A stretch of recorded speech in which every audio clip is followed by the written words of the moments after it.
Welcome back to Titanium Hanger. This is Mike. Today I want to talk to you about another video about collecting habits. This is collector sabotage, and it's how collectors sabotage each other or sabotage the hobby. Sabotage! And we're going to go into discussing this. I'm going to talk about a few different things. I'm talking about modern and vintage, and they're slightly different because the way you collect modern is different than the way you collect vintage stuff. But I'm going to give examples of each, and for those of you who are involved in collecting, involved in groups, and involved in all these situations going on right now, you might get a laugh, you might get offended. Either way, hope you enjoy. Coming up.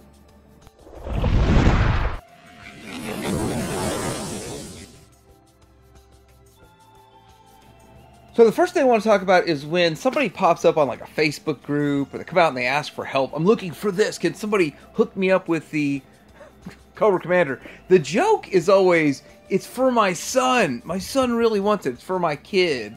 And can I get a discount price for my kid? Now, I want to point a couple things out. First of all, I did make a video talking specifically about this, and a lot of people came out and some even offered to get me one.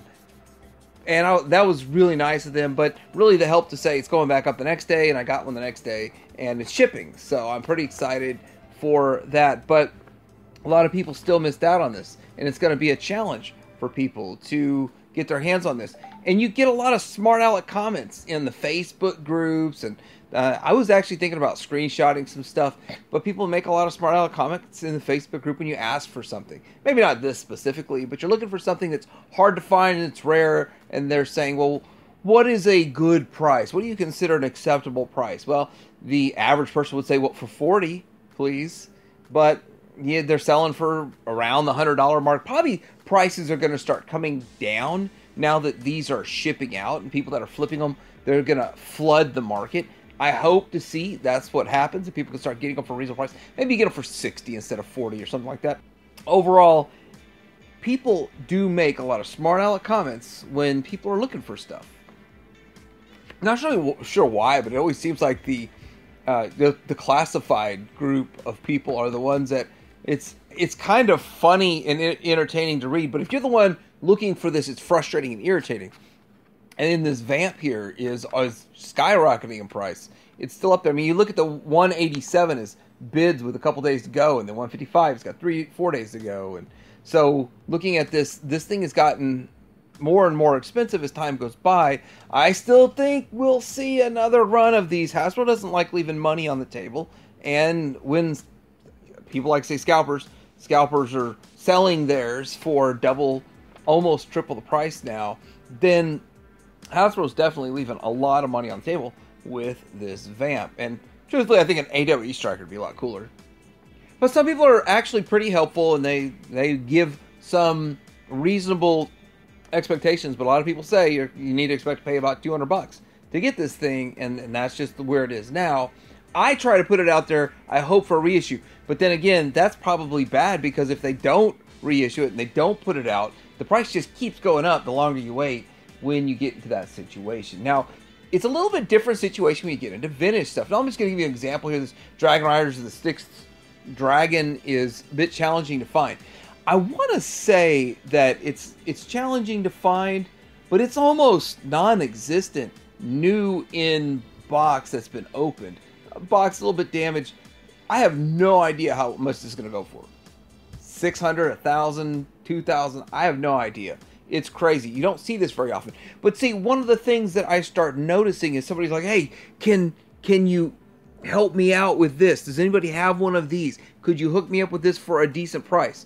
And what I find is a lot of times people will not hook anyone up. They'll go find one on eBay, probably the one that person's looking at, and buy it. I've seen that happen over and over and over and over and over. It's kind of one of those things that is like pulling the rug out from underneath the person that's looking for it. Or it brought attention to the fact that there's not very many of these around, so let's just go buy that. Like, I forgot all about this, and I haven't searched it in 6 months, and let me search it. Oh, there it is. I'm going to buy it. And those kinds of things happen. It is a sabotage. It's a sabotage when people do this stuff. Next thing I notice collectors do, and it's more with the vintage than the modern, and the modern collectors do weird stuff with their selling of their used. I'll point that out here in a second. But when it comes to vintage, it seems like they'll sell their worst first. And I guess that kind of makes sense. You're a collector, you want to keep the best for yourself. And then you sell off your extras, which are probably worse than your best one because of the fact that you upgrade or you go through and you keep your best. But I notice another trend that's going on. Not only do they sell their worst first, but then let's say they have 3 to sell, then they come up and with the next one. And I'm using Shipwreck. Shipwreck is not at all a rare figure. There's 45 of them on eBay right now. I just checked. But for whatever reason, people think a complete one's worth like 70 or 80 bucks. It's not, but that's what everybody's asking for this thing. You know the real price of it if it's in an actual auction. And when the auction ends, I think the last one ended at like 61. That's still very high for this figure, in my opinion. But looking at this, a Shipwreck figure in really good condition. So somebody would list their used one, the most beat up one, and then after that one sells, then list a nicer one, and then a nicer one. Obviously, the price is going to be getting higher and higher and higher. But I noticed this trend amongst vintage collectors. What I start noticing modern collectors do, that when they go to sell, is to sell off bits and pieces. Now, they're trying to recoup their money from their figure, I believe, but some will literally open up a figure and just break it down into all of its components and just sell each component.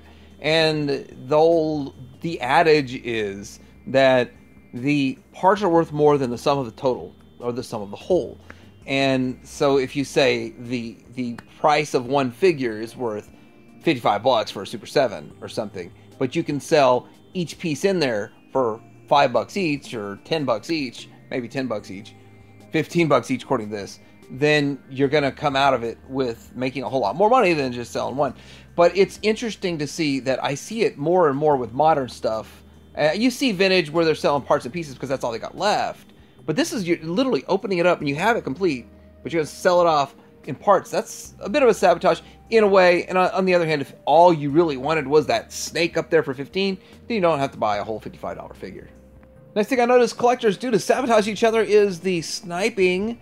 Now, it doesn't matter if it's a silicone pink color keyboard skin for Apple MacBook Pro, or it's a G.I. Joe classified figure. The scalping happens a lot, to the point that I don't really know about these services, but I hear there's services that you can use that will bid on your behalf at the very last second, at the last fraction of a second, and you put your highest in there.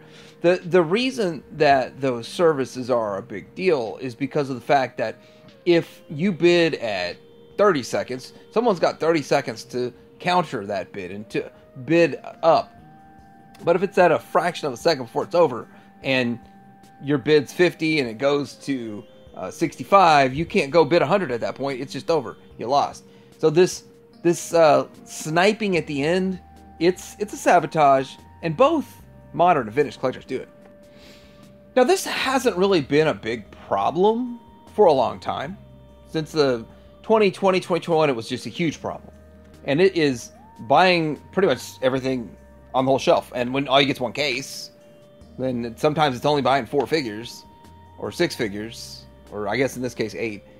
So I bought one of these at Ollie's, and I see it nowadays at Ollie's and Ross much more because they're cheaper, but I got one of these, and then I came back the next day, they were all gone. And I see this with a lot of Ollie's and Ross stuff, that's when they finally get a case of something good, that goes really fast, and people will be loading up, buying a bunch of it. But I'll also notice that they're getting a lot of stuff in right now that, well, just flat out sucks. It's not good stuff, and it's going to sit for a long time. But with that, it used to be that you get one case in a Walmart or a Target or something like that, and that's all there was, and people would buy the whole case. And sometimes, even nowadays, if you get a case of the Masters of the Universe stuff, I mean, you basically sabotage the next collector, because if you are a collector and you want one of each, and there's only one of each in the case assortment, then you bought the whole case. That's just the way it is. And so it's inadvertently sabotaging other collectors, but it happens still to this day. I do want to talk about sealed prices on vintage items, and it's kind of a bit of a sabotage there. This is something that a bit perplexes me. Like, if you're gonna buy something like this Visionaries Dagger Assault, I know this always is up there in the high price range, but this thing is pushing $1,000, and it's still got another day and a half, almost 2 days to go, and it's pushing $1,000, and that's a lot. Now, I remember seeing sealed ones selling for like $500 back in 2020, and now here we are 4 years later. Now they're pushing $1,000, and I'm not exactly sure why, but with the sealed, I never really put a premium on sealed vehicles myself. I know everybody else in the collecting community does, but I'd rather have one that I know for sure everything's in there because I've seen it. You just assume it's in there. A factory could have made a mistake or something like that. Plus, we had the issue with the Rican and the wrong symbol and all that kind of stuff. But with that, the premium on sealed, it's ridiculous. And how do we sabotage each other? By bidding up like crazy because, like, for whatever reason, people got to have that sealed vehicle no matter if it costs them in the thousands. So playsets are actually, it's getting harder and harder and harder for playsets to be produced in the modern era. And with that, Mattel's struggling to get this snake layer out. Now, it's a pretty good looking snake layer. I think they did a good job. Now, if you put it next to the model, the image they put up, then I think it's a much nicer looking snake layer than the one that they put up. But for a lot of reasons, people are not happy or excited about this new playset, even though I think it looks way cooler than what they had going on, because it doesn't match the original art that they saw. When they did their poll, they said, oh, I like it like this. It looks like a Castle Grayskull, and expecting an $80 price point was really what's going on here.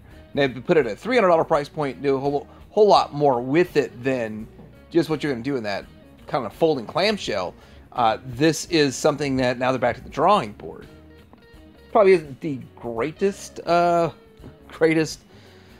screen grab. This came from Toy Habits, and they're doing their own poll, but I believe this is the old poll that showed that the snake layer won.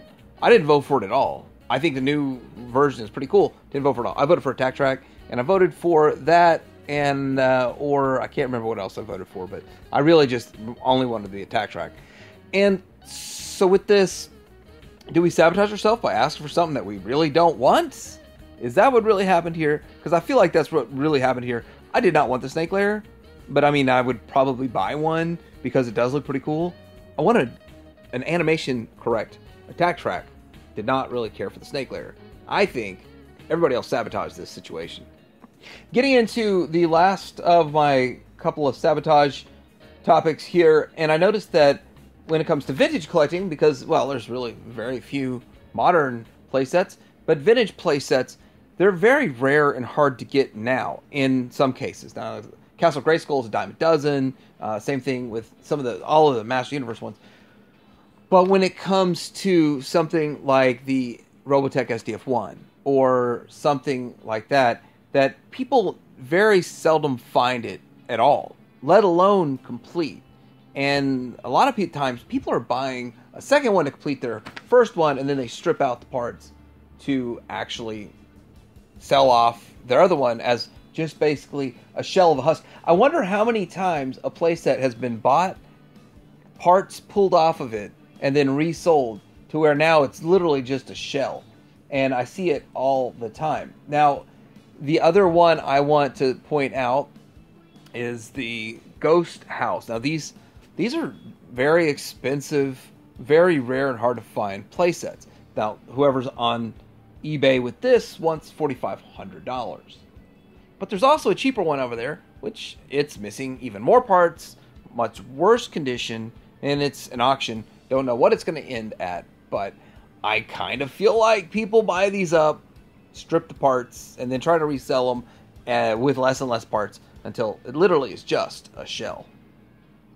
Anyway, I think it's really kind of funny, some of the things that we as collectors do, and I say we because I don't do all of it, but I do some of it, I have to admit. And with that, what do you think about this list of sabotage that collectors do to themselves inadvertently a lot of times, and sometimes on purpose? Let me know in the comments below, like, subscribe, Titanium Hanger out.